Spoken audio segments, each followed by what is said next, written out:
అందరికీ మరణాత. లెంటులోని 23వ దినము సోమవారము. పశ్చాత్తాపము పొందని వారి దుస్థితి.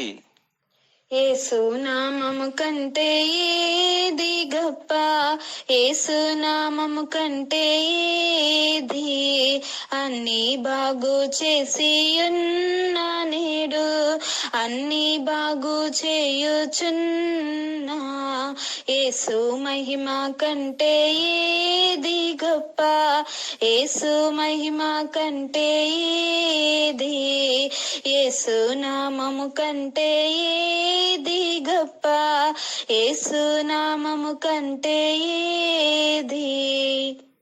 వాక్యము హెబ్రీలకు రాసిన పత్రిక 6వ అధ్యాయము 4వ వచనము. ఒకసారి వెలిగింపబడి పరలోక సంబంధమైన వరమును రుచిచూచి పరిశుద్ధాత్మలో పాలివారై దేవుని దివ్య వాక్యమును రాబోవు యుగ సంబంధమైన శక్తుల ప్రభావమును అనుభవించిన తరువాత తప్పిపోయిన వారు తమ విషయంలో దేవుని కుమారుని మరలా సిలువ వేయచ్చు బాహాటముగా ఆయనను అవమానపరుచుచున్నారు గనుక మారు మనస్సు పొందినట్లు అట్టి వారిని మరలా నూతనపరచుట అసాధ్యము. ఆమేన్. దేవదాసయ్య గారి మంచి మాట. సిలువ అంధకార వాసుల వెలుగు.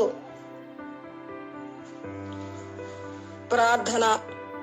తండ్రి, నేడు మాలో అనేకులు నిజమైన పశ్చాత్తాపము లేని వారై ఉన్నారు.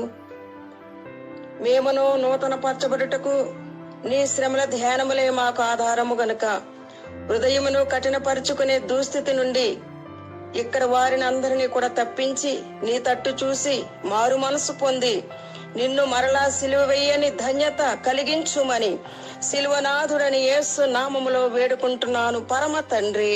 ఆమేన్. దేవేన శిలువ ధ్యాన పరులైన వారులారా, ఈ శ్రమల ధ్యాన కాలములో ప్రభు మనలను స్థిరపరచుకొనుచు బలపరచుచు స్వస్థపరిచి మహిమ పొందును గాక. ఆమేన్.